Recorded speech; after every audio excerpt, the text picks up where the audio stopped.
Kalau sudah kita rawat tebu seperti ini modelnya, maka target kita 100 ton per hektar kemungkinan itu besar akan tercapai. Karena bagaimanapun tebu yang bagus itu dia posisinya harus tegak seperti ini kondisinya. Dan ini memudahkan untuk pekerja tebang nanti dalam hal proses tebang. Assalamualaikum warahmatullahi wabarakatuh. Jumpa lagi dengan channel Asi Sunalta. Ini sahabat petani tebu yang tempo hari di kisaran bulan 4 ini tebuhnya roboh. Jadi setelah roboh baru kita lakukan pengikatan. Awalnya hanya faktor karena di pinggir ini sudah ada jalan. Jadi saya ikat. Kita buat jalan itu tidak terganggu tujuan awal. Ternyata setelah kita lihat sekitar bulan berapa, kalau tidak salah ini roboh di kisaran bulan 5. Kapan hari bulan 5 atau bulan 4 ya, saya lupa ya. Dan sudah saya naikkan, ternyata yang dinaikkan seperti ini itu dikerjakan sebelum tebu itu roboh. Mungkin di kisaran tebu 4 bulan habis kelentek pertama sudah dilakukan pengikatan seperti ini. Ternyata hasilnya cukup bagus. Ini contohnya sudah. Ini padahal sudah roboh, lalu saya naikkan, diikat seperti ini, lalu saya timbun.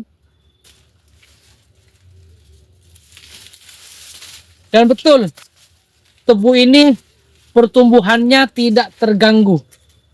Nah, ini mungkin bisa jadi bahan evaluasi untuk perawatan tebu ke depannya.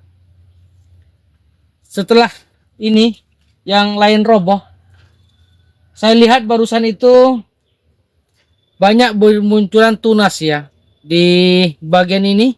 Di bagian mata tunas dia akan roboh sehingga tumbuh dan banyak muncul tunas-tunas baru. Dan itu berpotensi sekali untuk mengurangi rendemen tebu atau juga kepada berat tebu. Nah, kalau seperti ini kondisinya dia aman.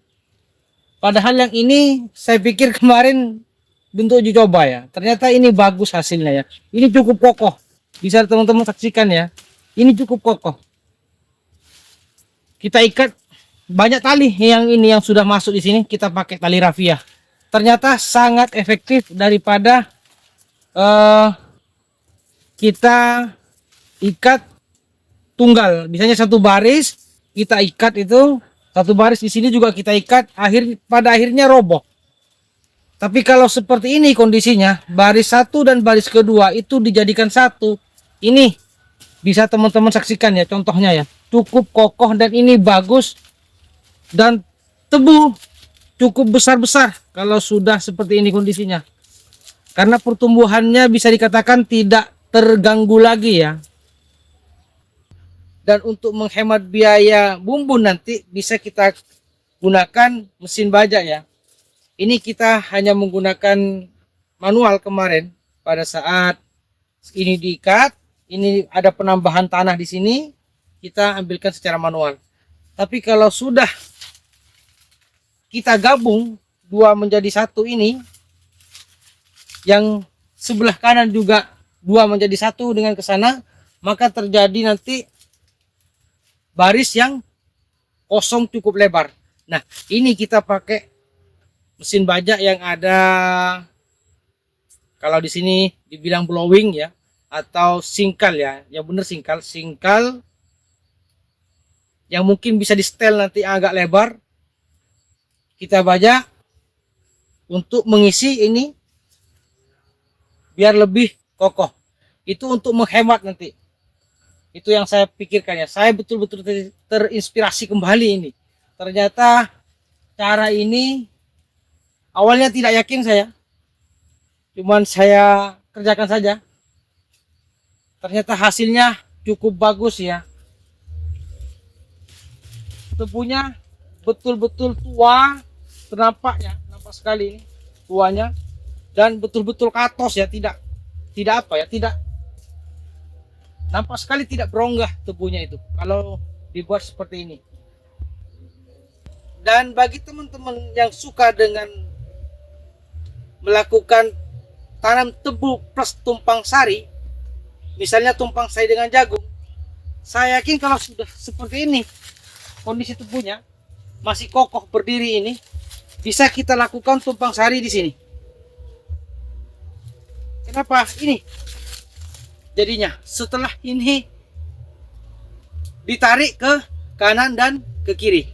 Kalau ini tidak ditarik, tentunya tetap akan seperti ini akibat pertumbuhan anakan tebu seperti ini nanti. Nah, kalau sudah ditarik seperti ini aman.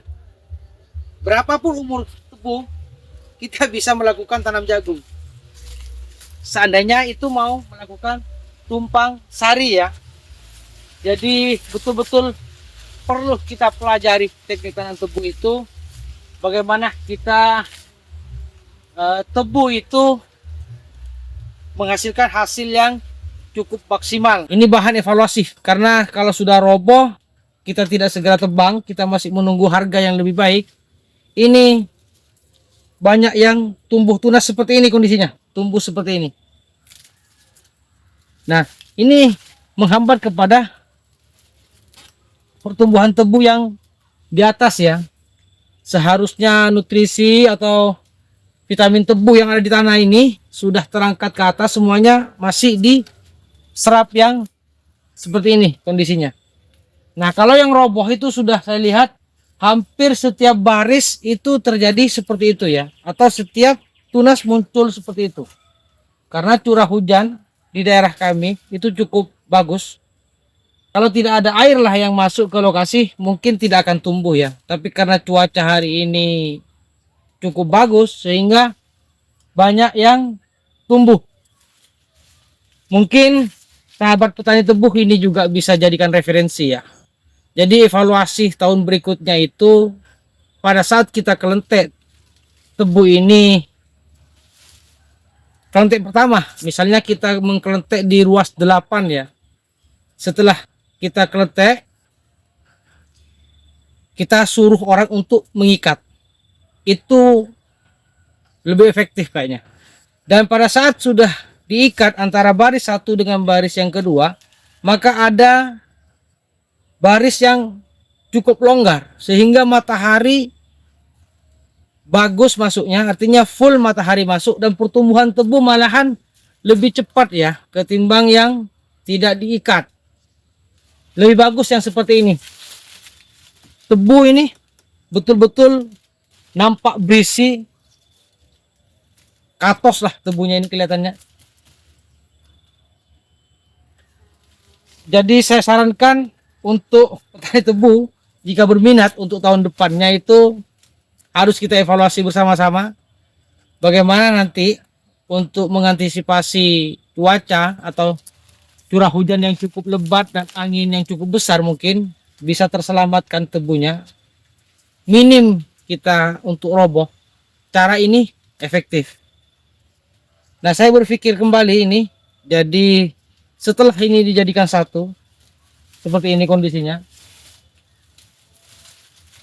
di sini terjadi baris yang cukup kosong. Nah, mungkin kalau kita manual pengangkatan tanahnya, banyak uang yang kita habiskan. Artinya kalau kita pakai cangkul, biaya yang kita keluarkan mungkin lebih banyak ya. Tapi saya berpikirnya ini kita datangkan lagi mesin ini. Mesin yang biasa untuk gulut. Kan ada singkal yang kupu-kupu itu kita suruh masuk biar diangkat kembali ke sisi kanan dan kiri untuk memperkuat akar ini. Nah, hasilnya bisa teman-teman lihat, ini hasilnya cukup membanggakan menurut saya. Bisa ini dijadikan referensi untuk tahun berikutnya. Kebanyakan kita hanya produksi 100 ton per hektarnya. Kalau seperti ini mungkin kita capai untuk lebih dari itu. Saya akhiri. Assalamualaikum warahmatullahi wabarakatuh.